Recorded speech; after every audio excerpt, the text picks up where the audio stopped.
Siang. Selamat siang. Salam sehat, salam semangat, salam berkarya. Puji syukur kehadirat Allah Subhanahu wa Ta'ala yang telah melimpahkan nikmat serta karunia-Nya sehingga kita bisa berkumpul di ruangan ini. Tak lupa sholawat serta salam kita curahkan kepada Nabi Muhammad Sallallahu alaihi wasallam. Baik Bapak Ibu, berkumpulnya kita di ruangan ini dalam acara diseminasi modul 1.4 yaitu Budaya budaya positif. positif yang nanti akan disampaikan oleh Ibu Nina Indani. Mari Bapak Ibu kita buka acara ini dengan lafal basmalah. Bismillahirrahmanirrahim. Baik, acara selanjutnya yaitu sambutan yang akan disampaikan oleh Bapak Kepala Sekolah, Bapak Sugano. Waktu dan tempat saya persilakan.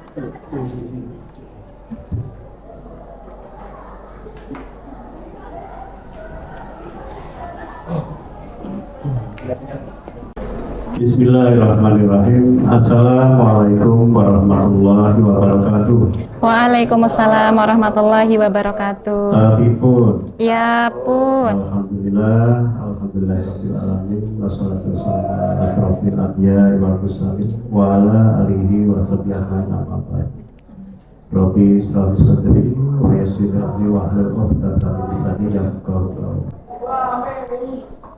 Yang saya hormati Bapak Wakil Kepala Sekolah, yang saya hormati Bapak Ibu Dewan Guru, yang dalam hal ini adalah kita sama-sama untuk menjadi peserta apa yang akan nanti akan dipaparkan oleh orang hebat yang ada di samping saya. Amin ya rabbal alamin. Sebelumnya saya sampaikan ucapan terima kasih dan salam sejahtera. Tapi pun, Ya pun. Bapak Ibu, pada kesempatan siang hari ini saya bersyukur kepada Allah bahwasanya di sekolah kita ini sudah mulai banyak guru-guru terbaik yang nantinya akan menjadi terbaik di sekolah kita dan di Kabupaten Perisewu ini. Amin. Dan mudah-mudahan sampai dengan di tingkat nasional. Amin ya rabbal alamin. Pada kesempatan ini kita bersama diberi kesempatan berkumpul ini dalam rangka ini ada Ibu Yunita Riani SPD yang mana nanti akan memaparkan hasil apa yang beliau dapatkan selama Malang Buana menjadi fasilitator inti ya di nasional ya Bu Yunita ya. Nah, hebat sekali. Amin ya rabbal Ini alamin. malah tambah luar biasa lagi. Beliau merupakan orang yang pertama menjadi yang satu ya guru penggerak, ya terus ditambah lagi dengan kegiatan-kegiatan yang ada di Kabupaten Perisewu ini. Karena beliau kita ini merupakan angkatan yang keempat, masih awal sekali di Kabupaten Perisewu. Wajib saya syukuri. Kemudian beliau di sini nanti akan memberikan ilmu kepada kita semua tentang modul 1.4 budaya positif. Ini harapannya itu nanti untuk kita semua. Kita harus mempunyai harapan di dalam kegiatan tersebut. Yang pertama harapan untuk yang akan datang pada angkatan 10. Oh ya, di sini ada yang angkatan 8 ya. Pak Edi Purnama angkatan berapa? 4. Angkatan 4 juga. Oh, oke, ini ada satu Pak Edi Purnama angkatan keempat tapi di bawah bimbingan Ibu Yunita Liani SPD gitu ya. Terima kasih Ibu Yunita. Dan ini sudah berkembang di SMA Negeri 1 Gading-Rejo. Kemudian untuk angkatan berikutnya yaitu harapan saya itu untuk yang angkatan 10 hendaknya banyak dari sekolah kita ini yang akan masuk ke dalamnya di bawah bimbingan Bu Yunita, Pak Edi Purnomo, nanti Bu Hairani. Artinya mulailah dikembangkan di sekolah kita ini. Jadi kalau sudah berkan mengikuti apa yang menjadi anjuran oleh pemerintah pusat di Kemendikbud terutama ini bahwa sekarang ini dituntut kita untuk proaktif dan aktif guru-gurunya terhadap pembelajaran yang ada saat sekarang ini, terutama di dalam penggunaan IT. Nah ini, jadi mulai sekarang ini bergerak merambah ke arah yang lebih canggih lagi untuk Bapak Ibu guru ke depan. Karena sekolah kita ini bukan sekolah penggerak, namun di dalamnya banyak guru-guru penggerak. Kemudian diseminasi modul 1.4 budaya positif ini merupakan salah satu syarat tugas calon guru penggerak.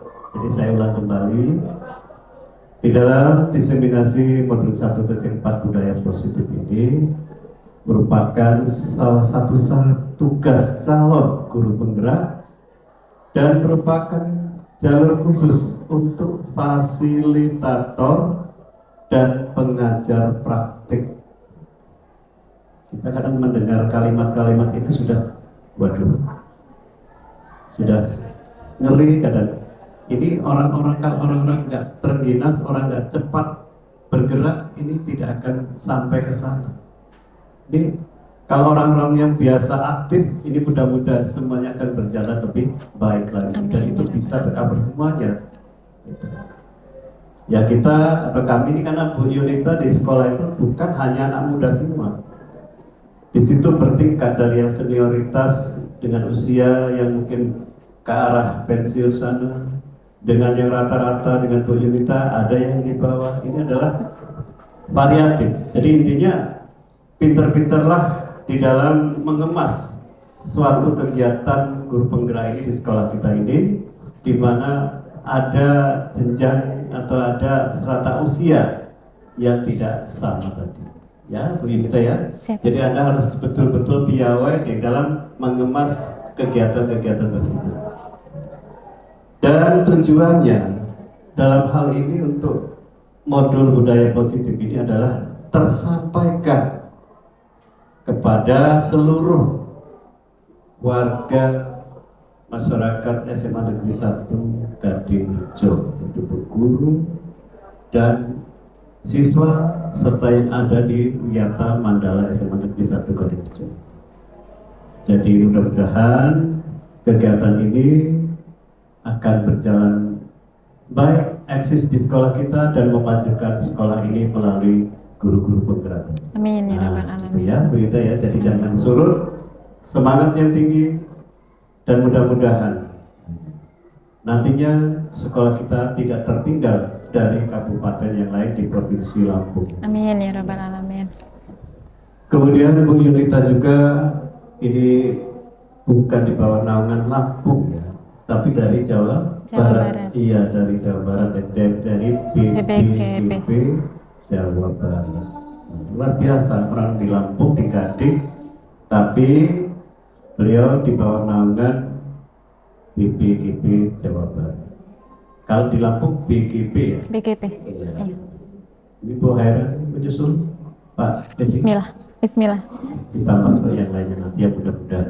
Amin. Jadi seperti itu saja bisa saya sampaikan. Mudah-mudahan berkah ilmu yang diberikan hari Amin ya rabbal ini alamin. yang bisa tersampaikan, dan inilah sifat atau gerak dari tolabul ilmi yang ada, tidak pandang usia, kapanpun dimanapun kita akan selalu bergerak untuk belajar. Maka mudah-mudahan siswa-siswi yang ada di SMA Negeri 1 Gadingrejo ini akan lebih termotivasi, lebih baik lagi, dan lebih aktif lagi anak-anak kita ke depan. Mungkin itu saja yang bisa saya sampaikan. Sekali lagi Bu Yunita Riani SPD, saya sampaikan ucapan banyak terima kasih dengan apa yang Anda capai saat ini demi kemajuan SMA Negeri 1 Gadingrejo. Amin ya rabbal alamin. Saya ini, Assalamualaikum warahmatullahi wabarakatuh. Waalaikumsalam warahmatullahi wabarakatuh. Baik, selanjutnya kepada Ibu Yunita Riani untuk menyampaikan diseminasi modul 1.4 yaitu budaya positif. Saya persilahkan. Bismillahirrahmanirrahim. Terima kasih Bu Afifah selaku moderator sudah memberikan kesempatan, dan Terima kasih kepada Bapak Sujarwo yang sudah memberikan sambutan. Baik Bapak Ibu, Assalamualaikum warahmatullahi wabarakatuh. Selamat siang dan salam sejahtera untuk kita semua. Tabi pun. Puji syukur kehadirat Allah Subhanahu wa taala, Bapak Ibu. Alhamdulillahirabbil alamin. Siang ini Bapak Ibu, kita semua diberikan rahmat sehat, nikmat sempat dan waktu sehingga dapat hadir di acara diseminasi budaya positif. Terima kasih dan apresiasi setinggi-tingginya kepada Bapak dan Ibu saya sampaikan yang telah berkenan hadir di ruangan ini di antara rangkaian kesibukan Bapak Ibu semua. Salawat dan salam senantiasa kita sanjung agungkan kepada Nabi Muhammad Sallallahu Alaihi Wasallam yang selalu kita nantikan syafaatnya, dan semoga kita dan seluruh keluarga kita menjadi umat yang beruntung sehingga mendapatkan syafaat dari beliau. Amin ya robbal alamin. Bapak Ibu, mohon izin untuk yang pertama, tanpa mengurangi rasa hormat dan bukan bermaksud sama sekali menggurui Bapak Ibu, di sini mohon izin untuk menyampaikan diseminasi budaya positif yang sudah saya pelajari melalui rangkaian pendidikan guru penggerak angkatan 8 Bapak Ibu. Jadi izin menyampaikan untuk saat ini seperti tadi disampaikan oleh Bapak Kepala Sekolah sedang menjalani fasilitator yang oleh Kemdikbud saya mendapatkan satker. Jadi ditempatkan di Provinsi Jawa Barat. Untuk CGP yang saya ampu ada 2 kabupaten, yakni dari Kabupaten Karawang dan Kabupaten Sukabumi. Nah, untuk diseminasi ini merupakan salah satu tugas dari CGP rekognisi. Tadi sudah disampaikan oleh Bapak Kepala Sekolah bahwa ada jalur khusus untuk mendapatkan atau mengikuti kegiatan CGP, mendapatkan pendidikan atau mengikuti pendidikan guru penggerak. Ada 2. Yang pertama reguler seperti yang diikuti oleh Bapak Ibu seperti Pak Edi, Bu Eka, Bu Novia, dan sekarang sedang berproses. Semangat Pak Ahyar, insya Allah angkatan 10, 2 hari lagi penutupan pendaftaran. Dan salah satunya dibuka khusus untuk fasilitator yang sudah pengajar praktik yang sudah 1 kali bertugas, diberikan jalur untuk mengikuti CGP rekognisi, dan ini salah satu tugasnya yaitu membuat aksi nyata berupa diseminasi positif. Untuk tujuan diseminasi ini, izin menyampaikan tujuannya agar peserta atau Bapak Ibu dapat memahami penerapan budaya positif dan memahami konsep inti dalam pemaparan budaya positif. Nah, Bapak Ibu, ini agendanya atau rundown yang kita lalui hari ini. Kita tadi sudah pembukaan ya Bapak Ibu, sudah sambutan. Mungkin kita sebelum melanjutkan paparan, mari kita berdoa menurut agama dan kepercayaan kita masing-masing. Berdoa disilakan.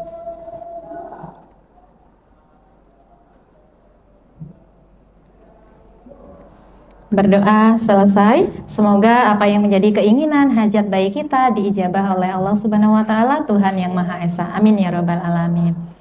Bapak Ibu, sebelum melanjutkan ke paparan, izin Bapak Ibu, kita akan menyaksikan video ini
Baik, Ibu Bapak, kita tadi sudah menyaksikan secuplik ya, ada cuplikan video. Izin untuk mengelaborasi Bapak Ibu, dari video yang baru saja kita saksikan, kira-kira apa yang Bapak Ibu peroleh? Mungkin boleh satu atau dua Bapak Ibu, Bapak atau Ibu boleh untuk apa sih yang akan disampaikan? Ya, silakan Pak Ahyar.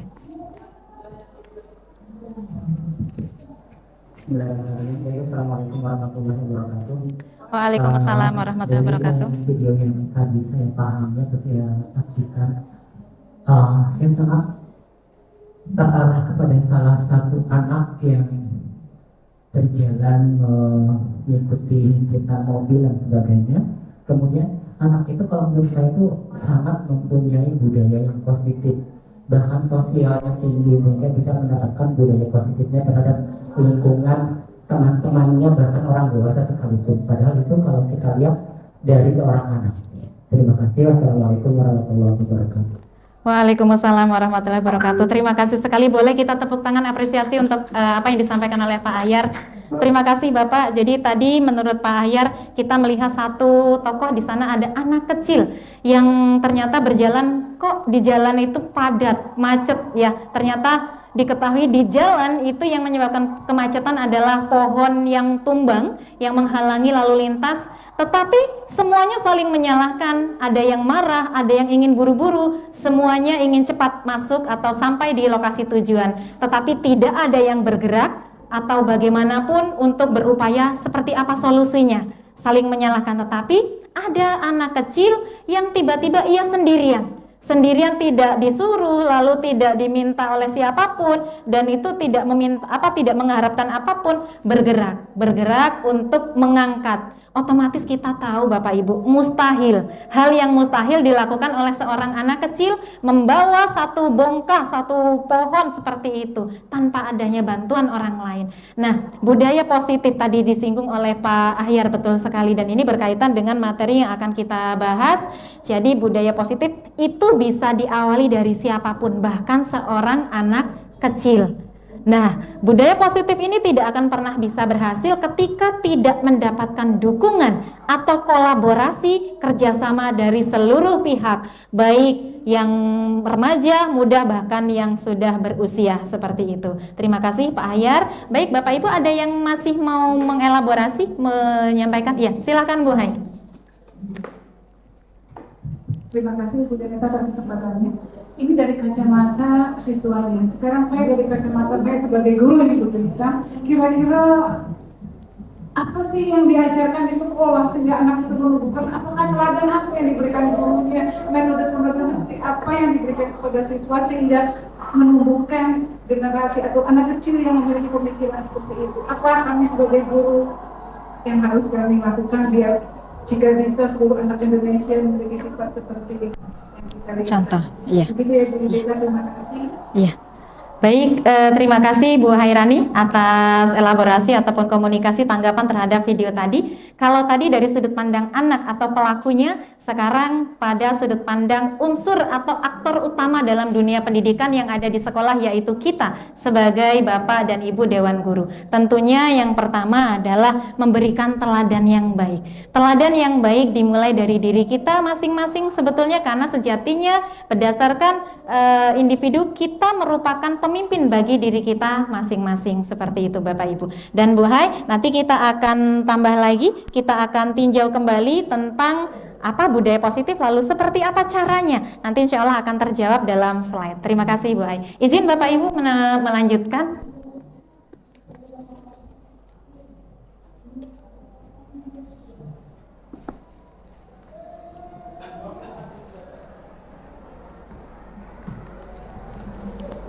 Nah, baik Bapak Ibu, kita lanjutkan di dalam budaya positif. Pertama kita akan gali pemikiran filosofis pendidikan KHD atau Ki Hajar Dewantara.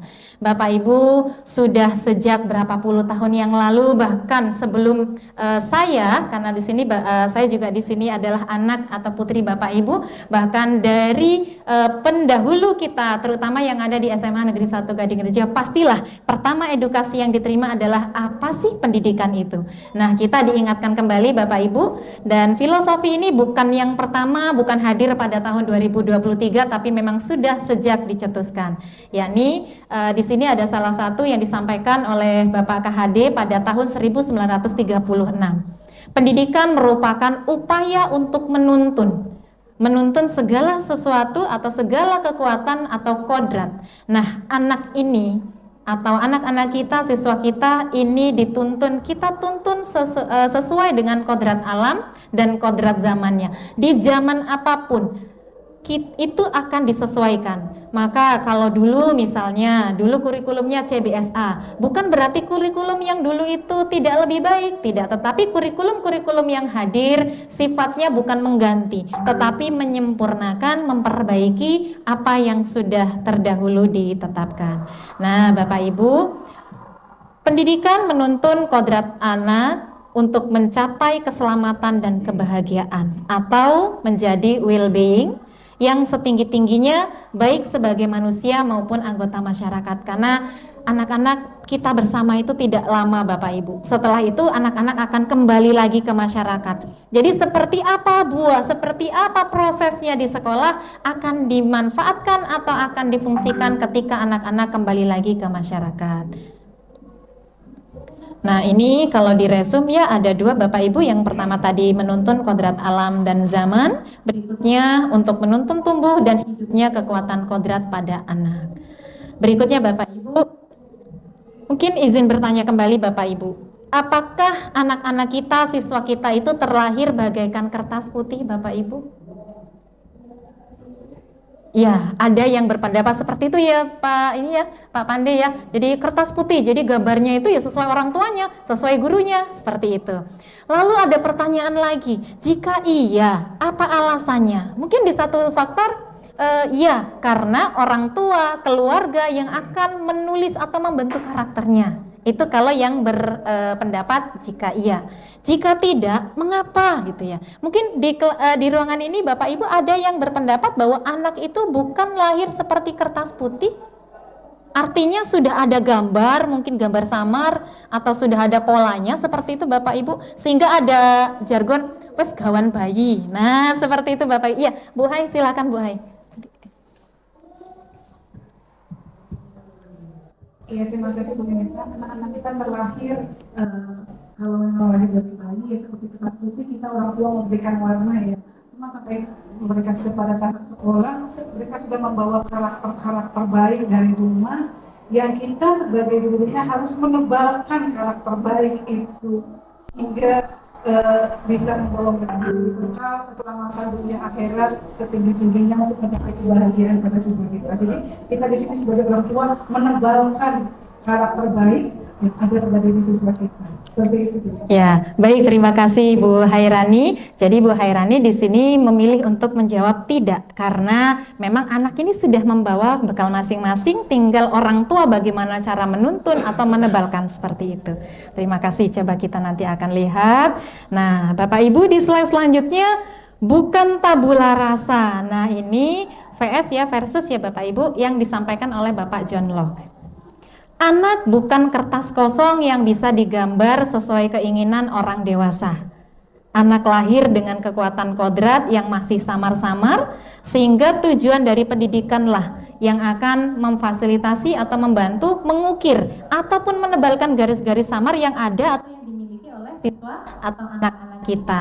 Nah, nantinya kita sebagai orang tua, sebagai pendidik, kitalah yang memperbaiki lakunya. Jika anak lakunya tidak baik atau kurang baik, kita luruskan seperti itu, sehingga diharapkan anak-anak kita menjadi manusia yang seutuhnya.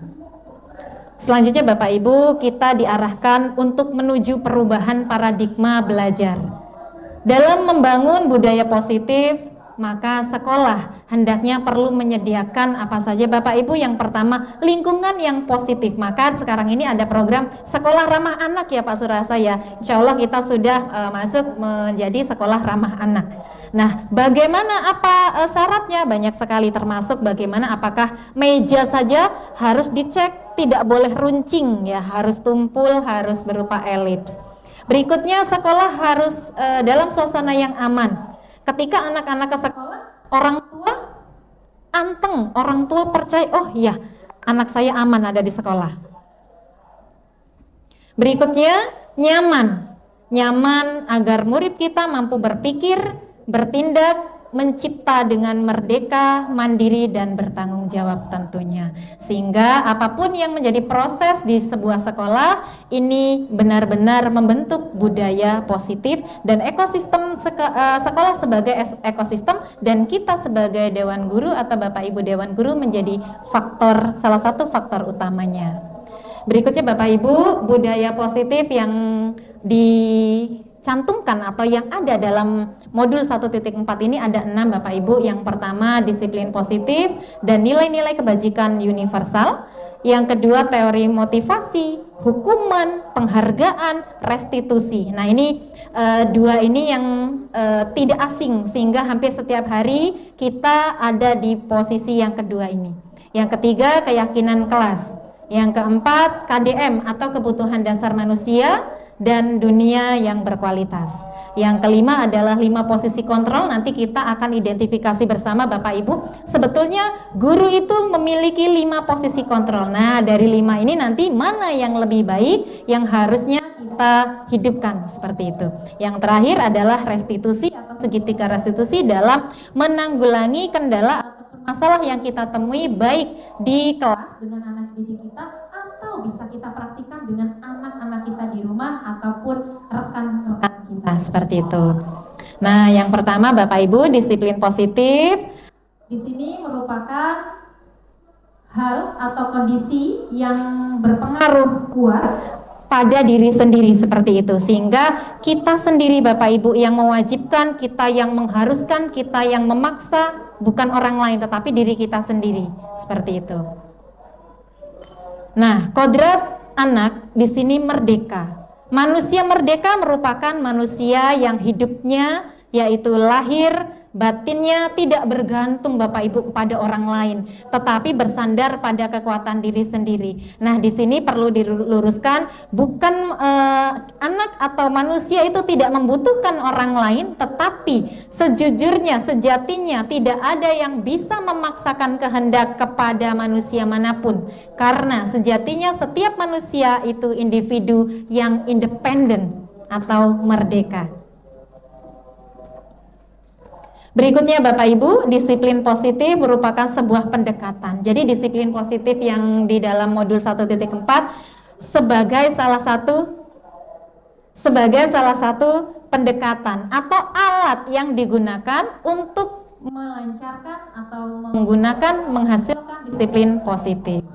Nah, selain disiplin positif, ada kebajikan, nilai-nilai kebajikan universal dalam menerapkan disiplin budaya positif yang sangat penting, yang nantinya kita harapkan bersama supaya anak-anak ini bisa memilikinya. Nah, diantaranya Bapak Ibu, mandiri, reflektif, kolaboratif, inovatif, dan berpihak pada murid. Nah, kita Bapak Ibu sebagai seorang pendidik juga memiliki peran. Kita di kelas, kita di sekolah menjadi pemimpin pembelajaran. Nah, yang kedua, kita juga Bapak Ibu, kita merupakan penggerak atau kita diharapkan menggerakkan komunitas praktisi. Ya, selamat datang Bapak. Bu Eka, selamat datang, selamat bergabung. Yang berikutnya Bapak Ibu izin melanjutkan menjadi pelatih. Jadi sebetulnya kita menjadi coach bagi guru lain. Misalnya teman-teman kita atau ada rekan kita yang mau mengunggah dokumen ke Google Drive, ini bagaimana? Lalu kita memberitahu karena kita sudah tahu sebelumnya. Nah, ini juga sudah termasuk salah satu budaya positif kita sebagai coach. Kita sebagai coach bagi guru yang lain. Nah, berikutnya Bapak Ibu mendorong kolaborasi antara guru dan pemangku kepentingan. Ketika hari ini juga ada acara sosialisasi dengan Universitas Aisyah Pringsewu, ini juga masuk ya sebagai kolaborasi. Dan ketika rapat komite juga ada kolaborasi antara sekolah, komite, dan seluruh warga sekolah. Berikutnya mewujudkan kepemimpinan murid. Nah, Bapak Ibu di sini yang nilai-nilai kebajikan universal tadi, saking ya, karena di seluruh dunia ini mengutamakan nilai-nilai kebajikan, maka ada 6 organisasi atau 6 institusi yang mengeluarkan, yang mengangkat statement tentang nilai-nilai kebajikan universal. Yang pertama, profil pelajar Pancasila yang kita kenal di kurikulum Merdeka, yakni ada 6. Yang pertama, masih ingat ya Bapak Ibu ya? Iya. Takwa kepada Tuhan Yang Maha Esa dan berakhlak mulia, berkebinekaan global, mandiri, kreatif, gotong royong, dan bernalar kritis, seperti itu. Yang berikutnya juga ada dari Aibo Primary. Nah, di sini ada salah satu dari luar negeri ya Bapak Ibu ya. Berikutnya ada 9 karakter. Berikutnya petunjuk seumur hidup, juga ada dari Essential Virtus, dan yang terakhir dari proyek nilai kebajikan. Nah, ini sekilas Bapak Ibu, ini profil pelajar Pancasilanya ada 6 yang kita kenal di kurikulum Merdeka yang diangkat kembali. Sebetulnya nilai ini sudah ada sejak dulu, minimal dari 1936, tapi diangkat kembali, di-up kembali di 2022 ya kurikulum Merdeka. Nah, ini Bapak Ibu tentang nilai-nilai kebajikan, diantaranya ada integritas, percaya diri, mandiri, toleransi gitu. Nah, berikutnya ini 9 pilar karakter yang di sini juga dekat ya. Kalau mungkin Pak Pande di sini sudah tidak asing ya di pelajaran PKN, seperti itu dekat sekali ya. Pak Edi di sejarah juga ini ya ada seluk-beluk, ada latar belakang historisnya. Berikutnya Bapak Ibu di sini ada petunjuk seumur hidup juga. Di sini ada 5 dari dapat dipercaya sampai memberikan yang terbaik dari diri kita. Nah, ini petunjuk hidup ya, bagaimana harus jujur, kesabaran, dan sebagainya. Nah, ini nilai-nilai sekilas saja. Nah, ini karena betapa pentingnya nilai-nilai kebajikan sehingga ada 6 institusi yang sama-sama mengangkat, menitik beratkan tentang nilai-nilai kebajikan. Dari rangkaian nilai-nilai ini, Bapak Ibu, mari kita telisik kembali. Bapak Ibu boleh menuliskan di HP, boleh menuliskan di kertas,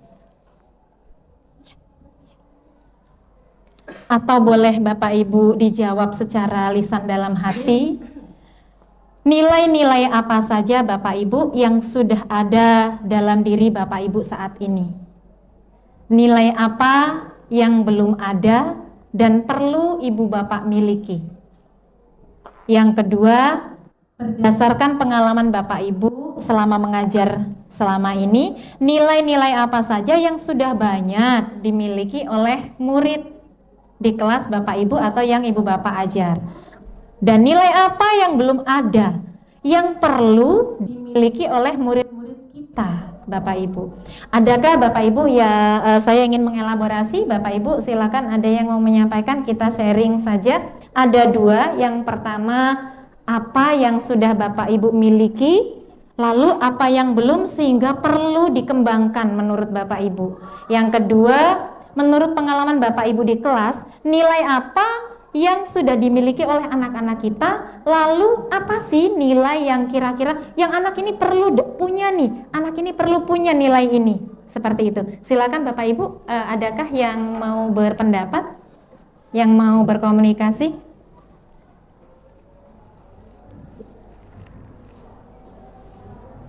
Iya, silakan Bapak, terima kasih.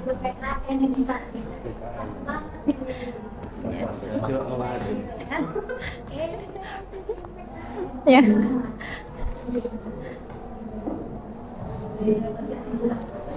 Coba kalau kita lihat dari pertanyaan yang nomor 1, nilai apa yang sudah ada memiliki Bapak Ibu. 1, nilai kepercayaan terhadap yang menciptakan kita, karena kepercayaan religius. Apapun yang kita kerjakan itu adalah kehendak yang Maha. Menurut ini, kalau selain itu juga nilai kepercayaan, kita juga nomor 1 itu bisa loyalitas, itu perlu juga kita miliki supaya loyalitas kita itu dapat kita dukung sama anak, sehingga kita sebagai disebut namanya di depan sebagai satu contoh. Jadi kita jangan hanya menyebutkan loyalitas sementara kita tidak loyal. Itu merupakan salah satu yang sangat besar dan sangat sulit kita kita tuntut sama anak tetapi kita tidak melaksanakan. Menurut pengalaman ibu bapak ibu ada selama ini nilai apa saja yang sudah banyak dimiliki oleh, yaitu kita sebutkan satu, loyal, maksudnya loyal itu sama dengan ketaatan terhadap apa yang kita suruh atau yang kita perintahkan atau peraturan yang kita sebutkan, jangan ini. Jadi itu salah satu hal yang perlu kita tuntut kepada anak, tetapi juga kita benar-benar kita melaksanakan. Jangan kita buat suatu aturan tetapi kita tidak melakukan.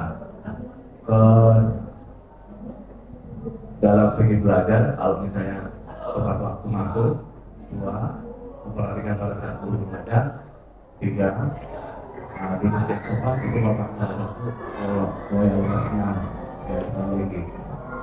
Ketiga, nomor satu juga kalau untuk bagian keduanya, siswa juga benar-benar harus menghormati dan kita juga menghormati siswa supaya saling keseimbangan. Apabila tidak terjadi kebutuhan, alangkah janggalnya sementara kita menghormati dan kita tidak menghormati. Nah, itu demikian. Terima kasih. Baik. Baik, terima kasih Pak Pande yang sudah sharing dengan kami. Jadi yang pertama, nilai yang memang sudah dimiliki, yang pertama adalah taat tadi ya Bapak ya. Jadi takwa kepada Tuhan yang Maha Esa, percaya, yakin gitu ya, sehingga ketika kita sudah takwa kepada Tuhan yang Maha Esa, sehingga semua aktivitasnya bisa tercover, mengacu atau berkiblat ke sana. Yang kedua adalah loyal, karena loyal di sini adalah tidak semudah membalikan telapak tangan ya Pak ya, tidak semudah apa yang disampaikan, tetapi untuk merealisasikan dalam kehidupan yang nyata itulah yang sulit seperti itu. Nah, berikutnya untuk siswa di sini tadi loyal juga, tetapi dalam tanda kutip, maksudnya apapun yang diinstruksikan atau diarahkan oleh Bapak Ibu Dewan Guru, siswa tersebut melaksanakannya seperti itu tanpa ada tapi, tidak, dan sebagainya. Yang berikutnya adalah saling menghormati. Betul sekali Bapak, sepakat. Jadi saling menghormati di sini adalah sangat penting. Tidak kalah penting juga dengan komunikasi, karena ketika kita menghormati, kita ingin dihormati, maka kita juga harus menghormati, sehingga timbul adanya timbal balik saling menghormati. Baik, terima kasih. Izin Bapak Ibu kita lanjutkan slide-nya kembali.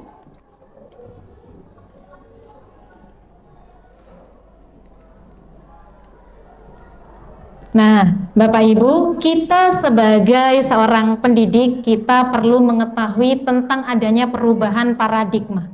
Paradigma yang disampaikan oleh Dr. William Glasser dalam teori kontrol, yakni ada 4 yang disampaikan oleh Dr. William Glasser dalam teori kontrol. Yang pertama, ilusi yang selama ini kita ketahui bahwa guru mengontrol murid. Kita selama ini mungkin masih berasumsi bahwa kita bisa mengontrol murid.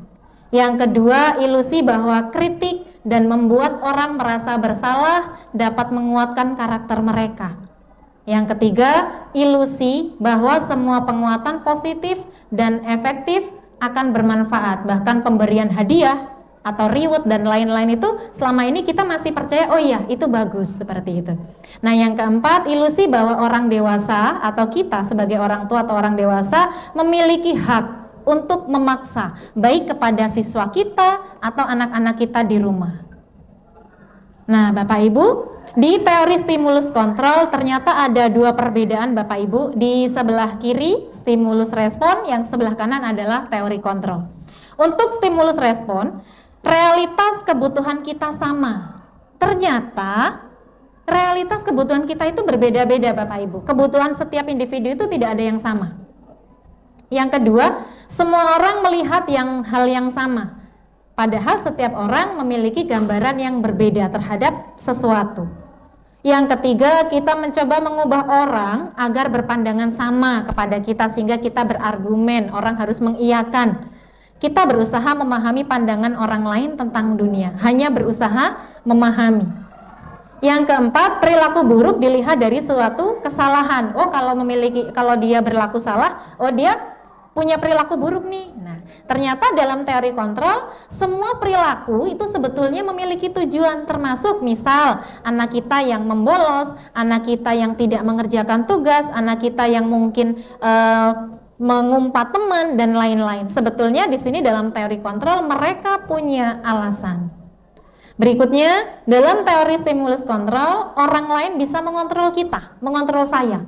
Ternyata dalam teori kontrol, hanya kita Bapak Ibu yang bisa mengontrol diri kita. Maka ketika kita patuh terhadap orang lain, sebetulnya kita sedang memberikan izin kepada orang lain atas kita. Kita mau dikontrol, memberikan izin. Tetapi ketika kita suatu saat tidak memberikan izin, maka kita tidak mengikuti apa yang disampaikan oleh orang lain tersebut. Berikutnya, pemaksaan ada pada saat bujukan gagal. Yang dalam teori kontrol, kolaborasi dan konsensus menciptakan pilihan-pilihan terbaru. Jadi kalau memang bisa tidak memaksa, maka kita sajikan pilihan-pilihan. Yang berikutnya, kalau dalam stimulus respon itu masih berpikir dengan menang kalah, win-win atau jadi ada pihak yang kalah ya Pak Edi, ada pihak yang menang, sehingga sama menyebutkan lawan bicara. Padahal bukan lawan bicara, adalah mitra bicara. Kalau lawan ada yang harus menang dalam komunikasi, ada yang harus mengalah. Dan di teori kontrol itu ada model berpikir, nah ini win-win ya, menang-menang gitu ya, benar-benar seperti itu. Nah ini Bapak Ibu yang tadi ya disiplin, di sini kita ulas kembali menurut bahasa Latin merupakan atau cara untuk membuat orang menggali potensi menuju tujuan. Seperti itu. Berikutnya, disiplin merupakan kemampuan memerintah diri sendiri Bapak Ibu, mengontrol, menguasai, dan untuk memilih tindakan apa yang ada pada nilai-nilai yang menurut kita atau yang kita hargai dan kita yakini. Berikutnya Bapak Ibu, nah ini motivasi Bapak Ibu. Setiap individu memiliki motivasi perilaku. Jadi ini yang tadi saya sampaikan bahwa setiap orang melakukan sesuatu pasti ada motivasinya. Nah di sini oleh Diana Gosen disampaikan ada 3 motivasi perilaku setiap manusia. Yang pertama dan yang kedua itu motivasinya dari eksternal. Kalau yang ketiga motivasinya dari internal. Nah eksternal yang pertama, seseorang itu melakukan sesuatu untuk menghindari ketidaknyamanan atau hukuman. Misalnya, datang tepat waktu. Karena kalau siswa takut supaya menghindari hukuman, diminta bersih-bersih dan yang lain-lain. Kalau guru menghindari supaya tidak ditegur oleh kepala sekolah, tidak ditanya siswa atau ditegur di depan umum misalnya. Nah, apa yang akan terjadi jika kita tidak melakukan hal tersebut? Maka untuk menghindari, hanya menghindari begitu. Yang kedua, untuk mendapatkan imbalan Bapak Ibu, di sini ada pamrihnya. Apa yang akan saya lakukan atau apa yang akan saya dapatkan ketika saya melakukan sesuatu gitu ya. Ada sesuatu imbalan yang kita inginkan. Yang ketiga, faktornya dari dalam diri. Kita melakukan sesuatu ya karena kita menghargai diri kita sendiri, bukan karena orang lain. Imbalan tadi mungkin ingin mendapatkan pujian atau naik jabatan dan sebagainya, tetapi ada motivasi internal yang memang menghargai diri sendiri. Nah ini mari kita upayakan atau kita bimbing anak-anak kita supaya motivasi yang tumbuh adalah motivasi internal, dan ini tidak mudah Bapak Ibu. Bapak Ibu, sebelum kita lanjutkan, boleh kita ice breaking dulu Bapak Ibu. Bapak Ibu, di sini ada gambar pahlawan yang saya sembunyikan di balik warna-warni ini. Bapak Ibu, silakan pilih, kira-kira mau pilih atau hilangkan kotak yang warna apa Bapak Ibu? Bu, Pak Edi? Oranye, ya. Ya. Sudah bisa menebak Bapak Ibu? Belum? Atau Bu Hidayati? Wah, luar biasa sekali. Padahal baru kenal kerah ya Bapak Ibu. Oh iya, karena stylenya. Ya, kita lihat Bapak Ibu, kita lihat. Ya. Iya, Jenderal Sudirman ya. Dari kerah gitu ya. Apalagi nanti ditambah topinya ya Bapak Ibu yang khas. Baik, alhamdulillah beliau adalah salah satu pahlawan kita ya Bapak Ibu ya, yang berjuang dalam di NKRI. Berikutnya Bapak Ibu. Nah, ini kita ke 5 KDM Bapak Ibu. Sesungguhnya kita itu memiliki 5 KDM, kebutuhan dasar manusia. Setiap individu memiliki minimal 5 kebutuhan dasar. Yang pertama, kebutuhan bertahan hidup. Apa yang dilakukan? Banyak cara yang bisa dilakukan, yang dilakukan juga oleh kita atau oleh manusia untuk bertahan hidup. Yang kedua, kita memiliki kebutuhan untuk mendapatkan kasih sayang, untuk diterima kasih sayang baik dari keluarga, pasangan, anak didik, juga teman, masyarakat, seperti itu ya Bapak Ibu. Berikutnya, kita memiliki kebutuhan kesenangan, hak. Ya minimal kalau anak-anak itu main game, kalau kita mungkin silaturahim atau ngaji atau tausiah gitu ya, atau nanti berkumpul dengan teman-teman atau melihat cucu ya Ibu, ya melihat cucu itu sudah ya seneng pokoknya seperti itu ya, atau berkumpul dengan teman. Dan berikutnya kebebasan, ya bebas, misalnya ada satu ketika yang ya sudah sih saya pengennya bebas, pengen begini, jangan ditentukan. Nah itu kita butuh, dan 5 kebutuhan ini harus dipenuhi, harus terpenuhi.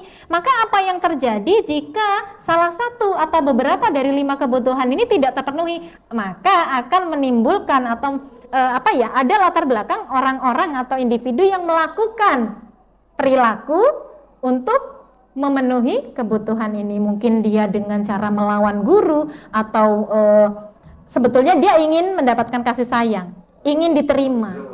Ya, tidak mengerjakan PR supaya ditegur. Karena kalau mengerjakan PR tidak ditegur, ya sudah dikoreksi saja oleh kita, oleh Bapak Ibu dan guru. Tapi kalau sudah, ini mana misalnya si Ahmad kok nggak mengerjakan tugas? Nah, dengan cara seperti itu kan dia jadi ditegur. Saya ditegur loh hari ini sama Pak Surasa, misalnya sama Bu Danti.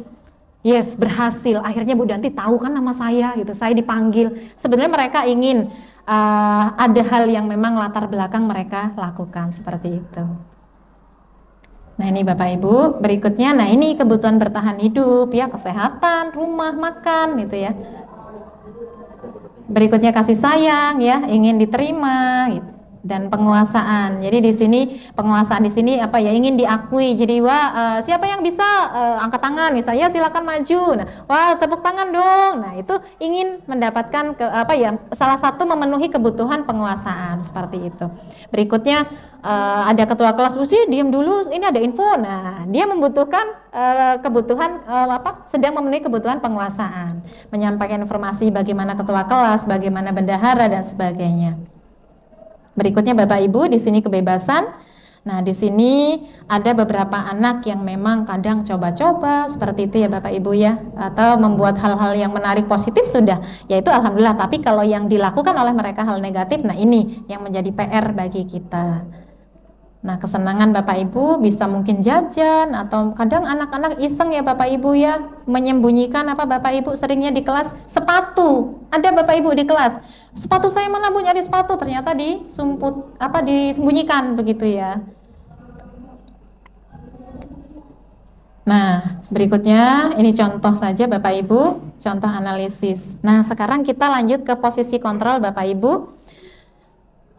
Pendidik atau guru setidaknya ada 5 posisi kontrol yang perlu kita kenali. Apakah kita sebagai guru merupakan penghukum? Apakah kita sebagai guru merupakan seorang teman? Apakah kita sebagai pemantau, manajer, atau pembuat rasa bersalah misalnya? Dasi, kalian jangan berisik, kerjakan. Gaduh, ibu sedang sakit kepala, kalian gak kasihan dengan ibu? Nah misalnya seperti itu. Jadi ini salah satu contoh rasa bersalah. Nah ini contohnya Bapak Ibu. Bapak Ibu, ada motivasi atau dorongan yang dilakukan oleh kita sebagai pendidik. Diantaranya ada 2 jenis ya. Yang pertama ada motivasi eksternal, dan yang kedua intrinsik atau internal. Nah, yang eksternal ini Bapak Ibu, ini yang nantinya mari bersama-sama kita untuk kurangi atau kita hilangkan, karena nantinya akan menjadi identitas gagal, karena di sini perilaku yang negatif. Bapak Ibu, Yang pertama, misalnya menghardik atau menunjuk, menyakiti, menyindir-nyindir siswa di depan umum. Inilah salah satu contoh atau potret jika guru berlaku sebagai penghukum. Yang kedua, sebagai pembuat orang rasa bersalah, misalnya kamu sudah mengecewakan Bapak, kamu sudah tidak bisa dipercaya. Kemarin saya berikan amanah, ternyata hari ini kamu ingkar. Bapak kecewa sama kamu. Nah, misalnya seperti itu. Ini membuat orang rasa bersalah. Nah, berikutnya, bagaimana kalau kita menjadi posisi teman Bapak Ibu?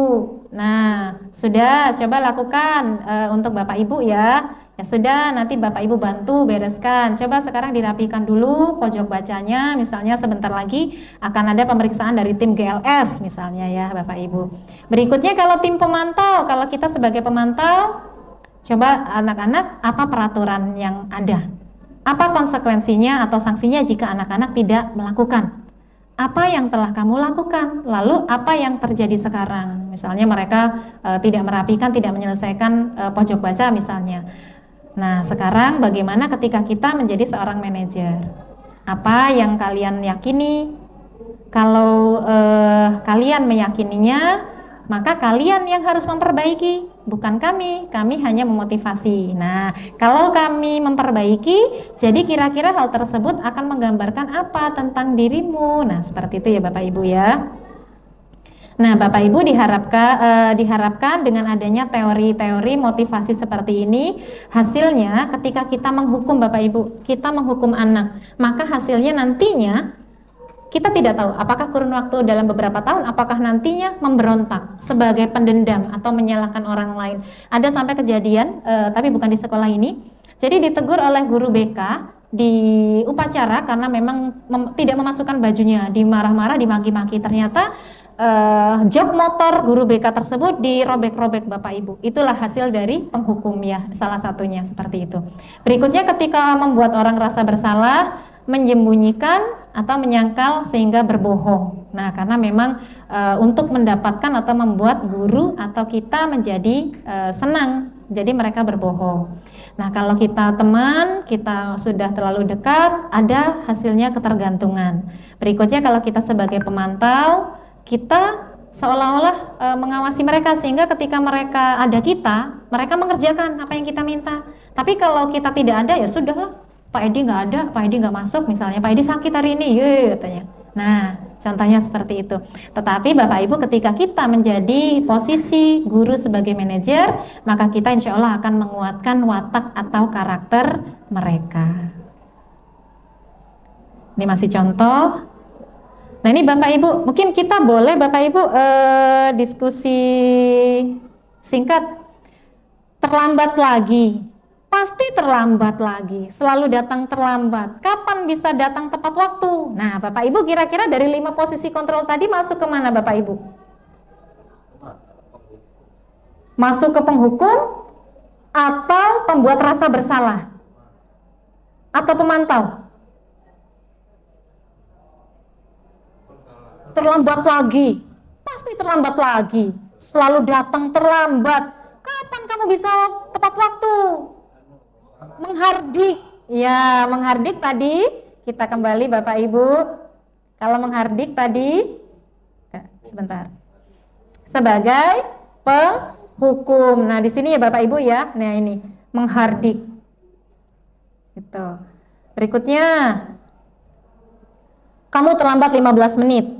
Apakah kamu sudah mengerti konsekuensinya yang harus kamu lakukan bila terlambat? Ayo, pemantau atau penghukum? Ini bertanya, kamu terlambat 15 menit. Apakah kamu sudah mengerti konsekuensi yang harus dilakukan?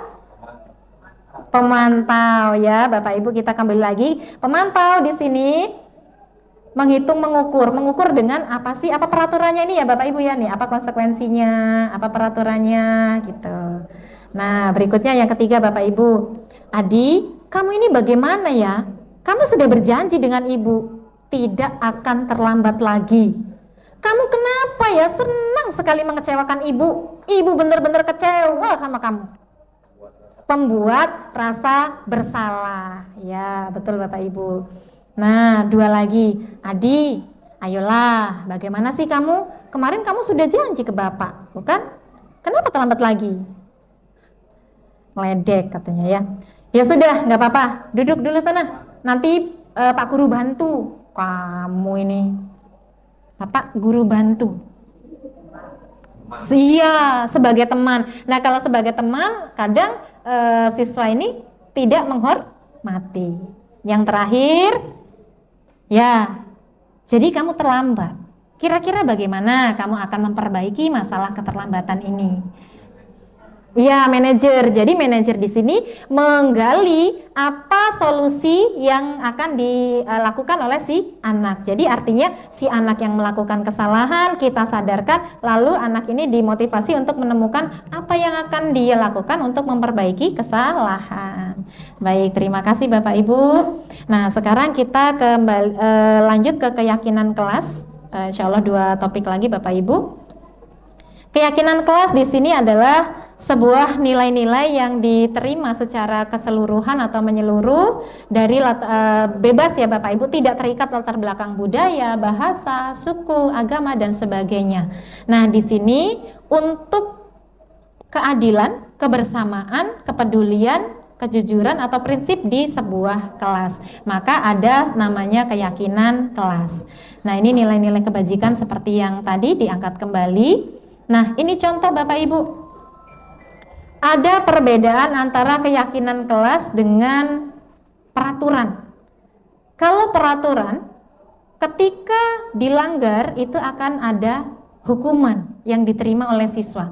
Tetapi kalau keyakinan kelas, nantinya ketika ada anak yang melanggar keyakinan kelas, dia dituntun untuk menyadari, untuk digali lagi apa solusi yang harusnya ia lakukan. Nah, contohnya ini saling menghargai. Saling menghargai artinya di dalam kelas ada siswa dengan guru, guru dengan siswa, siswa dengan siswa. Seperti itu. Berikutnya ada contoh lain lagi. Hadir di sekolah 15 menit sebelum pembelajaran. Jadi kalau jam 7 kita apel sampai 7.20 ya Bapak Ibu. Artinya 7.20 kalau jam 7 apel berarti 7 kurang 15. Tapi sepertinya ini mayoritas sulit ya Bapak Ibu ya. Minoritasnya atau minimalnya 5 menit sebelum jam 7 itu sudah ada di sekolah gitu ya. Kalau sehingga jam 7 sudah ada di lapangan. Berikutnya menjaga nama baik diri, sekolah dan orang lain. Nah, kalau ini kita sudah yakinkan atau kita akan membuat keyakinan seperti ini, maka masing-masing misalnya kita sebagai guru ataupun siswa sama-sama menjaga. Untuk apa? Tentunya untuk menjaga nama diri, untuk nama sekolah dan nama orang tua. Nah, ini sebagai contoh Bapak Ibu. Nah, Bapak Ibu boleh membuat keyakinan-keyakinan kelas yang lain dan penyusunan keyakinan kelas ini bersama-sama Bapak Ibu. Bapak Ibu bersama siswa Bapak Ibu atau anak-anak. Jadi supaya komunikasinya 2 arah. Apa keyakinan kelas? Saling menyayangi misalnya. Setuju? Saling menghargai, setuju? Tadi Pak Pandi ya, saling menghormati. Kita wajib saling menghormati. Nah, maka benar-benar harus dilaksanakan. Baik itu oleh siswa, juga oleh kita sebagai guru, kita juga harus menghargai mereka. Nah, seperti ini. Nah, ini salah satu contoh Bapak Ibu keyakinan kelas atau nilai kebajikan yang bisa diterapkan di kelas. Dan keyakinan kelas ini bisa ditulis Bapak Ibu supaya kita mudah untuk mengontrol atau mengarahkan lagi ketika kita lupa atau anak sering lupa. Keyakinan kelas kita misalnya ada misalnya ditambahkan Bapak Ibu di sini ada tidak membuli, tidak menjadi korban atau pelaku bullying. Nah, kadang sekarang ini sering ya Bapak Ibu ya, anak-anak kadang memanggil nama sapaan temannya dengan nama Bapak. Berikutnya nah itu ya, itu sering sekali. Mungkin Bapak Ibu juga sering mendengar ya di kelas seperti itu, kosakata seperti itu. Nah, kita, ayo, apa itu tadi? Apa kesepakatan kelas kita atau keyakinan kelas kita? Oh iya, tidak saling membuli. Nah, anak-anak akan diingatkan kembali. Nah, ini kalau keyakinan kelas sudah terbentuk, sudah berjalan, nantinya akan menjadi keyakinan sekolah. Nah, kalau keyakinan sekolah itu nanti dibuat di rapat biasanya Bapak Ibu oleh tim manajemen. Nanti bagaimana keyakinan misalnya mengumpulkan perangkat di awal tahun pembelajaran atau 1 pekan sebelum awal pembelajaran. Nah, nanti ketika seluruh Dewan Guru melaksanakan keyakinan sekolah ini, semuanya insya Allah tidak ada yang lewat misalnya. Nah, contoh ya Bapak Ibu. Nah, sekarang ke restitusi Bapak Ibu. Untuk restitusi di sini sebentar. Restitusi kita nanti akan ke segitiga restitusi Bapak Ibu. Kalau tadi setelah adanya keyakinan kelas kita menuju restitusi. Restitusi di sini merupakan sebuah proses atau rangkaian proses untuk menciptakan kondisi bagi murid untuk memperbaiki kesalahan. Jadi restitusi ini digunakan ketika ada siswa kita yang melakukan kesalahan, lalu kita panggil, kita nasihati, kita gali, kita motivasi, kita pancing, kita berikan pemantik apa mereka sadar tidak melakukan kesalahan. Ketika mereka sudah sadar, baru nanti kita dukung mereka apa solusinya seharusnya. Nah, intinya seperti itu. Kita lihat perjalanannya. Nah, di sini ada identitas gagal ya Bapak Ibu. Ada hukuman, ada disiplin atau disiplin positif Bapak Ibu. Nah, disiplin di sini ada konsekuensi, ada restitusi. Hukuman, misalnya hukuman di sini akan menimbulkan sesuatu yang menyakitkan, tetapi harus terjadi karena itu menerima hukuman. Gitu. Nah, yang kedua, sesuatu yang harus terjadi, konsekuensi, tapi belum tentu meyakinkan, menyakitkan maksudnya. Berikutnya adalah restitusi. Restitusi di sini adalah beberapa pilihan. Gitu Bapak Ibu. Nah, ini contohnya Bapak Ibu. Izin sebelum ini kita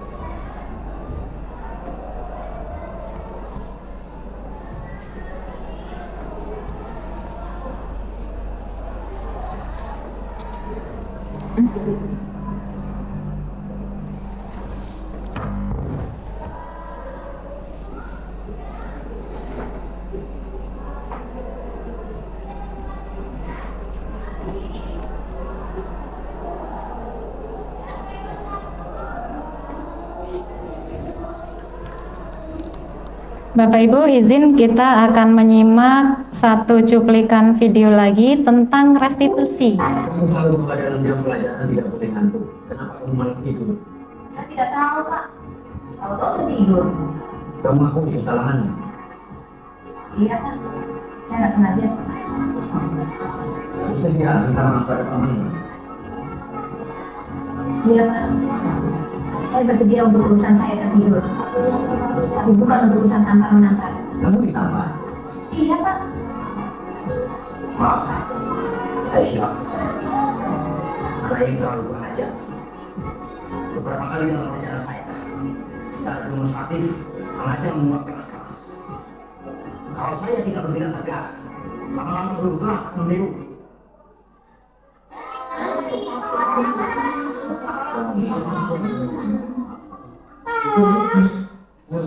Hanya tidur, harus mengajar. Tapi Bapak tidak berhak menampar saya. Terus terang, cara mengajar Bapak membosankan. Bukan cuma saya, kan? Hampir semua anak juga menolak. Ya Pak, maka di depan Bapak dia berani kurang ajar. Apa terus terang itu berarti kurang ajar? Saya bicara apa adanya, Pak. Kalau cara mengajar yang menonton itu tidak dirubah, saya berani bertaruh. Bulan depan, selalu kelas pasti tidur.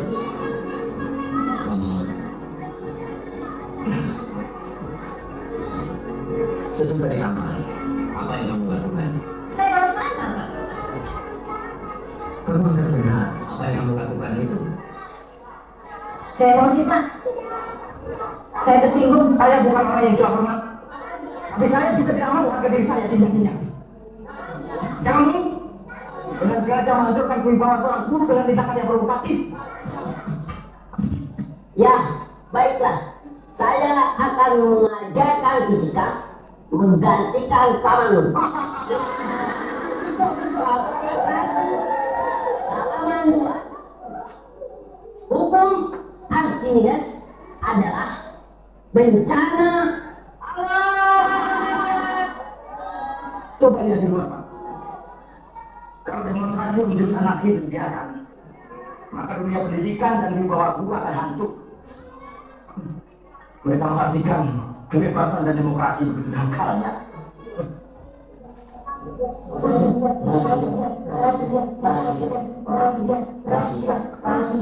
Suruh kawan-kawan kembali ke kelas. Saya minta keputusan hukuman yang akan saya terima, Pak. Kamu mendapat peringatan keras. Kalau sekali lagi ada kejadian semacam ini, kamu dikeluarkan. Nah, sekarang kamu boleh kembali ke kelas. Terima kasih, Pak. Kamu selalu berada dalam jam belajar.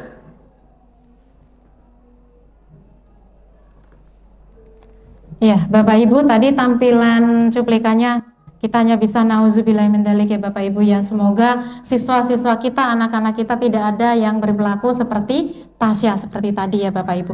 Dan dilihat dari seragamnya ini filmnya sepertinya saya belum lahir ya Bapak Ibu. Jadi mungkin tahun 70-an gitu ya Bapak Ibu ya. Jadi ternyata dulu ya, ternyata dulu pun sudah ada. Ya, jadi seperti yang tadi saya sampaikan, sebetulnya semua yang ada di dalam proses pendidikan guru penggerak, kurikulum merdeka, dulu sebetulnya sudah ada, tetapi memang mungkin disempurnakan lagi, ditambah lagi, dan sekarang diharapkan kita untuk melaksanakan atau mereview kembali sehingga kita bisa menggunakan nilai-nilai yang dulu sudah ada dan sudah baik seperti itu. Maka dalam kondisi tadi, satu, adanya hukuman mungkin ya Pak ya, karena memang satu tadi kalau dilihat dari sekilas cara mengajar Bapak gurunya mungkin monoton sehingga siswanya jenuh dan lain-lain sebagainya, sehingga membutuhkan metode atau model pembelajaran yang lain. Tetapi di siswanya di sini sangat keliru untuk menunjukkan atau ingin memberikan usulan seperti itu, sehingga melawan, tidak hormat kepada guru, bahkan ketika ditampar balas menampar. Sebetulnya tadi kalau dilihat dari 5 kebutuhan dasar, sesungguhnya si anak sedang kebutuhan apa Bapak Ibu? Kebebasan. Ya, anak memiliki kebebasan untuk berpendapat, tetapi caranya tadi terlalu ekstrim ya Bapak Ibu ya, sebagai contoh tadi. Nah, di sini Bapak Ibu langkahnya di sini ada 3: menstabilkan identitas, validasi tindakan yang salah, dan menanyakan keyakinan. Dalam restitusi ada 3 langkah Bapak Ibu. Nah, ini segitiga, yang namanya segitiga pasti ada 3 sisi. Nah, kita akan lihat nanti untuk menstabilkan identitas, berikutnya validasi tindakan yang salah. Nah, saya menyiapkan satu video tentang restitusi, izin Bu Eka, yang di LMS yang tentang budaya positif. Nah, ini Bapak Ibu videonya, mari kita simak bersama. Mudah-mudahan jaringan saya stabil.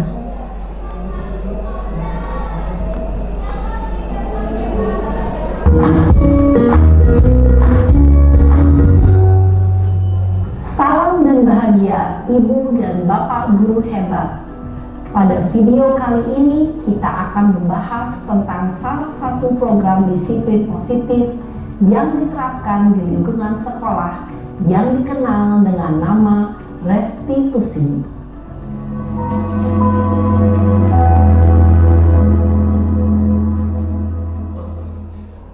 Restitusi dikembangkan oleh pakar pendidikan Diane Gosson, berlandaskan pada teori kontrol Dr. William Glasser.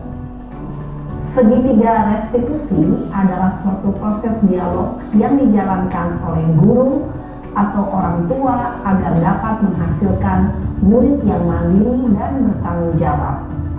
Pada saat guru di posisi manajer, aspek yang dikembangkan pada murid adalah motivasi intrinsik, sehingga penanaman nilai-nilai kebajikan dapat tumbuh dan berkembang menjadi suatu kebiasaan positif yang akhirnya membentuk karakter murid. Proses dialog ini terdiri dari 3 langkah yang digambarkan pada ketiga sisi pada segitiga restitusi. Sisi pertama adalah menstabilkan identitas. Sisi yang kedua adalah validasi tindakan yang salah. Dan sisi yang ketiga adalah menanyakan keyakinan. Ibu dan Bapak guru, berikut ini akan ditunjukkan bagaimana seorang guru berada dalam posisi manajer menggunakan penerapan segitiga restitusi.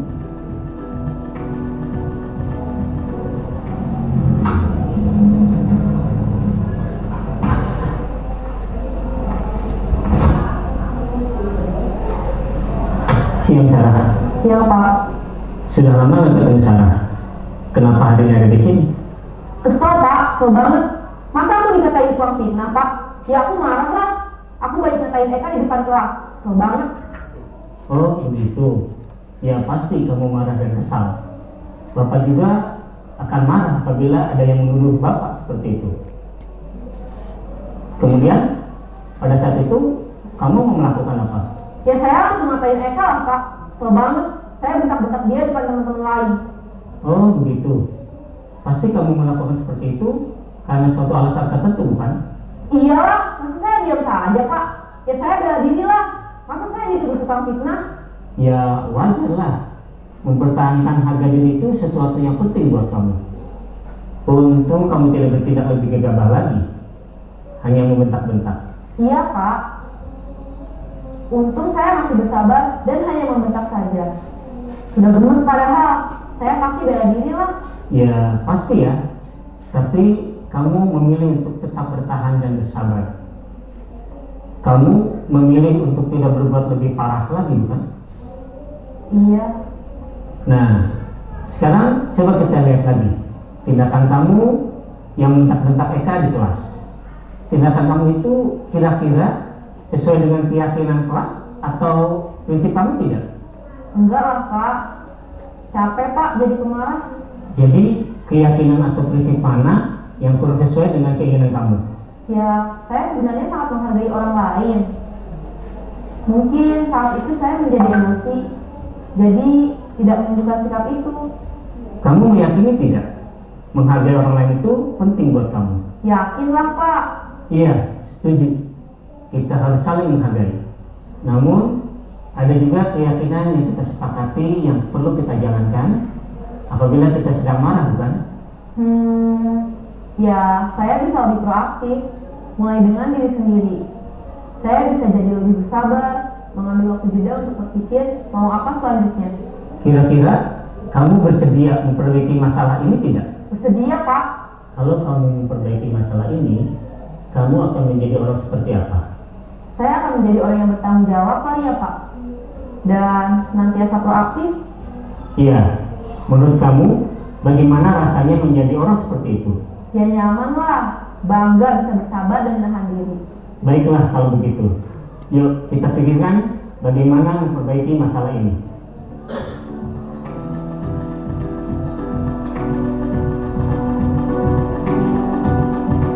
Ibu dan Bapak guru hebat. Baru saja kita menyaksikan contoh bagaimana seorang guru berada dalam posisi manajer. Bahkan sering menggunakan atau melaksanakan menerapkan ini di kelas. Mungkin dulu berapa tahun yang lalu atau baru kemarin. Nah, tapi mungkin belum paham kalau ini ternyata namanya restitusi seperti itu.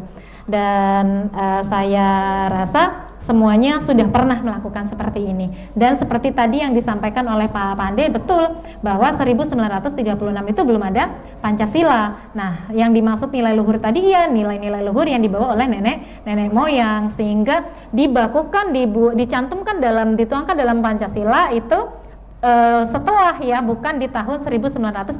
Nah, ini tadi yang disampaikan adalah nilai-nilai luhur yang memang dulu ada. Nah, apa saja nilainya? Nah, itu. Nah, ternyata sekarang tadi ada 6 ya Pak ya. Ada 6 institusi, salah satunya adalah profil pelajar Pancasila. Setelah Pancasila itu ada. Betul sekali ya Pak Pandi ya. Terima kasih sudah mengingatkan kembali. Nah, Bapak Ibu, dalam penerapan segitiga restitusi ada 5 hal yang perlu kita perhatikan. Yang pertama, kita kaitkan dengan nilai-nilai keyakinan yang sudah disepakati. Artinya Kalau sebelumnya kita membuat kesepakatan, makanya tadi urutannya adalah membuat kesepakatan kelas. Kalau sudah membuat kesepakatan kelas, ketika anak-anak kita melanggar atau melakukan hal yang tidak sesuai atau hal yang negatif, kita kembalikan lagi, boleh diulas lagi. Ayo, kemarin apa kesepakatannya, gitu ya. Kalau PKN misalnya tidak membuat kesepakatan kelas karena memang di konten-konten materinya sudah ada, gitu ya Pak ya, sudah bagus seperti itu. Tapi di misalnya pelajaran saya atau pelajaran yang lain harus ada kesepakatan dulu supaya siswa juga tahu. Yang kedua, kesediaan dari anak kita atau orang yang melakukan kesalahan. Yang ketiga, apa alternatif? Tidak hanya satu atau dua, tetapi ada beberapa alternatif yang kemungkinan yang dipandang relevan untuk menyelesaikan, menjadi solusi seperti itu. Yang keempat, harus ada usaha perbaikan baik dari si pihak pertama itu yang membuat atau melakukan kesalahan. Yang kelima adalah ada waktunya. Ada waktu yang memang diluangkan satu untuk menyadari itu, untuk berpikir bahwa yang dilakukan adalah salah atau keliru. Nah, jadi segitiga restitusi tadi Bapak Ibu ada 3. Di sini saya tampilkan lagi untuk segitiganya. Jadi langkah yang pertama ini tadi Bapak Ibu. Yang pertama, menstabilkan identitas. Ketika menstabilkan identitas, setiap orang pasti pernah melakukan. Jadi pokoknya ketika anak itu datang kepada kita stabilkan dulu. Selamat datang Bapak Sumarno, selamat bergabung. Monggo Pak di depan. Kita kalau bahasa Jawanya ngedem-demke dulu anak kita ya. Setiap orang pasti punya pernah melakukan kesalahan, termasuk saya, termasuk ibu, termasuk bapak, seperti itu. Berikutnya, kamu tentu punya alasan mengapa misalnya merusak hasil karya kawan misalnya. Mengapa merusak hasil karya? Pasti ada alasannya, karena begini Pak. Nah, itu akan ngaku, akan jujur kepada kita. Nah, setelah anak ini menyadari kesalahannya apa, baru kita giring untuk membuat atau menanyakan keyakinan kelas apa yang sudah disepakati. Nah, lalu kalau sudah anak ini sudah distabilkan identitasnya, berikutnya sudah divalidasi tindakan yang salah, yang ketiga sudah ditanyakan keyakinan kelas, kamu atau Mbak atau Mas misalnya ya, mau menjadi orang atau individu yang seperti apa? Ya saya mau ini Pak, begini Pak, saya maunya begini. Nah itu ya Bapak Ibu. Biasanya atau 90% anak ketika kita sudah ajak komunikasi menggunakan segitiga restitusi akan mengalir dan akan jujur seperti itu. Untuk ditemukan anak yang tidak jujur ketika kita sudah lakukan segitiga restitusi itu sangat kecil Bapak Ibu, meskipun tetap ada anak yang berbohong seperti itu ya Bapak Ibu. Nah ini contoh-contohnya tadi ya, bagaimana ketika kita menstabilkan dari video yang baru saja kita simak, stabilkan seperti apa, berikutnya validasi tindakan yang salah ya. Tadi dikatakan oleh Pak gurunya tadi ya, padahal kamu bisa loh melakukan lebih parah ya, ternyata hanya membentak tadi ya, emosi, karena emosi Pak gitu. Nah berikutnya keyakinan apa yang sudah dilanggar gitu. Nah ini Bapak Ibu, tadi ya Bapak Ibu 5 posisi kontrol. Ini tadi sudah. Nah ini studi kasus saja Bapak Ibu.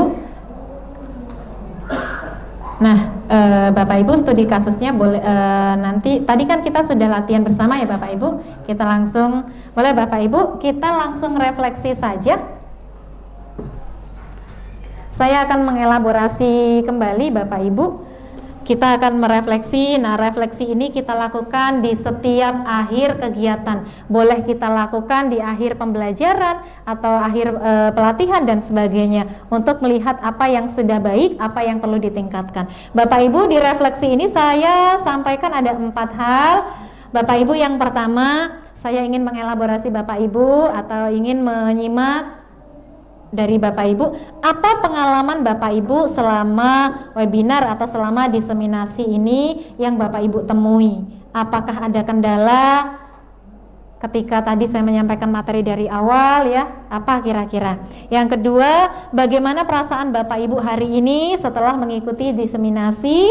Yang ketiga, apa sih hal baru yang Bapak Ibu terima atau dapatkan dari sesi hari ini? Dan yang keempat, ada tidak? Kalau ada, apa rencana atau tindakan Bapak Ibu ke depan, terutama di budaya positif modul 1.4 tadi. Silakan Bapak Ibu, boleh satu kalimat merangkum semuanya, boleh Bapak Ibu angkat pertanyaan nomor berapa. Monggo Bapak Ibu. Ada yang berkenan untuk melakukan refleksi? Silakan Bapak Ibu.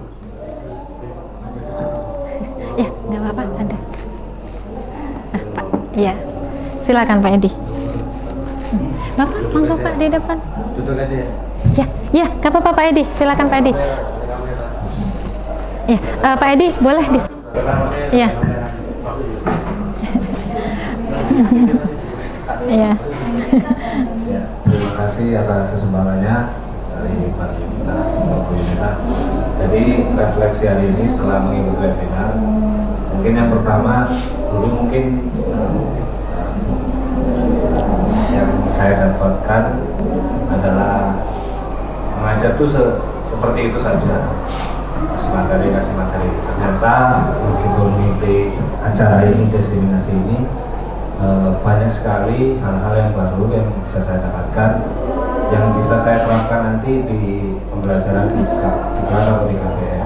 Bahwasanya tidak hanya memberikan materi pelajaran saja yang harus dilakukan di kelas, ternyata sisi psikologi itu perlu sangat terus dari diperhatikan. Bahwasanya anak itu juga berbeda-beda, yang sekarang ini berdiferensiasi istilahnya, kebutuhannya, latar belakangnya, statusnya, mungkin uang sakunya juga mungkin berbeda, itu perlu diperhatikan. Kemampuan untuk menangkap materi juga itu perlu diperhatikan, dan itu ada PR juga buat saya. Bagaimana saya satu orang ini membimbing sekiranya 500 siswa, karena 11 kelas tambah kelas 3 kelas hampir 500 siswa.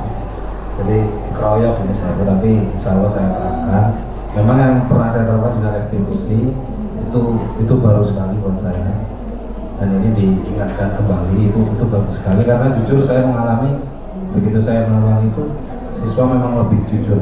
Terlihat dari gini, gesturnya itu memang akhirnya pasrah untuk menerima apa yang diberikan oleh guru. Terus rencana ke depan ya mungkin belajar lagi untuk menggali. Memang jadi fokus utama saya karena saya orang PS ya, sisi sosial dan psikologis ya. Kalau sisi yang itu insya Allah saya bisa. Terima kasih, saja yang bisa saya sampaikan. Wassalamualaikum warahmatullahi wabarakatuh. Waalaikumsalam warahmatullahi wabarakatuh. Boleh Bapak Ibu kita tepuk tangan terlebih dahulu kepada Pak Edi, apresiasi. Terima kasih Pak Edi sudah melakukan refleksi. Tadi ternyata Pak Edi, karena memang Pak Edi di sini alhamdulillah Bapak Ibu memang sudah melalui mengikuti pendidikan guru penggerak kurang lebih 1,5 tahun, meskipun teorinya 9 bulan, tetapi ternyata 1,5 tahun karena memang ada perubahan kebijakan atau nomenklatur seperti itu. Jadi betul Bapak Ibu, restitusi di sini seperti yang tadi disampaikan oleh Pak Edi, praktiknya insya Allah nanti kita akan semakin mudah dalam melakukan pendekatan dengan siswa. Ketika kita sudah melakukan pendekatan dengan siswa, maka kita transfer ilmunya juga akan semakin mudah. Luar biasa Pak Edi, 500 siswa bukan hal yang mudah seperti itu ya. Jadi kalau 30 siswa saja kita sudah pemetaannya itu sudah luar biasa ya Pak, apalagi 500 gitu ya. Semangat Pak Edi. Baik Bapak Ibu, ada lagi yang mau menyampaikan refleksi? Masih adakah Bapak Ibu? Cukup? Baik, kalau cukup kita akan lanjutkan.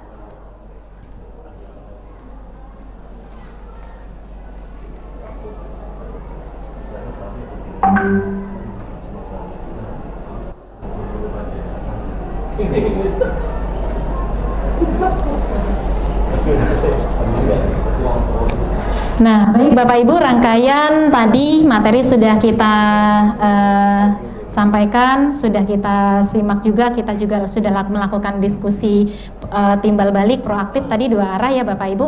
Izinkan untuk menyimpulkan jadi bahwa dalam menerapkan budaya positif di sekolah perlu adanya keyakinan kelas. Jadi yang pertama kita membuat keyakinan kelas yang saat dilaksanakan ada nilai-nilai yang perlu kita ketahui, juga siswa ketahui dan diterapkan secara disiplin positif.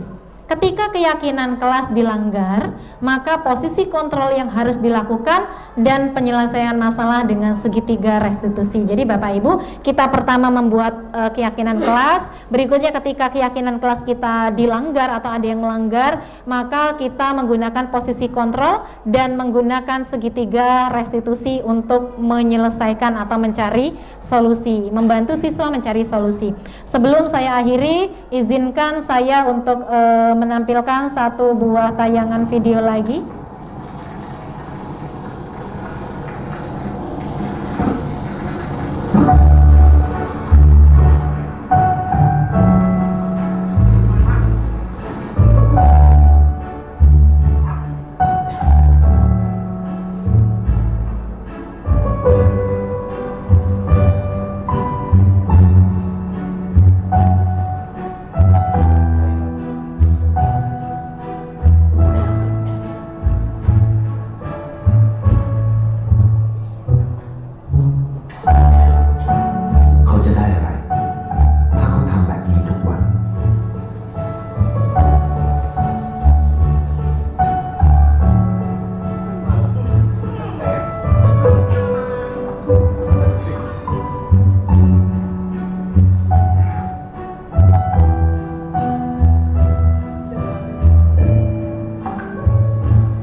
Ya, baik Bapak Ibu, dengan tampilan video tadi, maka itu sebagai penutup dari saya. Dari video tadi kita belajar sama-sama dapat menyimak ya Bapak Ibu, bagaimana kebaikan-kebaikan kita meskipun kecil ya, belum tentu berarti kecil untuk orang lain. Nah, dari kebaikan yang kita lakukan, lakukanlah terus kebaikan meskipun kebaikan kita tidak selalu diterima dengan baik, tapi terus lakukan kebaikan yang meskipun dipandang orang itu hal yang tidak mungkin. Seperti tadi Bapak Ibu, orang memandangnya kita berbagi tadi ya, berbagi daging kepada anjing tadi ya Bapak Ibu, kepada anjing, orang mau makanan kok dibagi dengan anjing, itu ya pandangannya.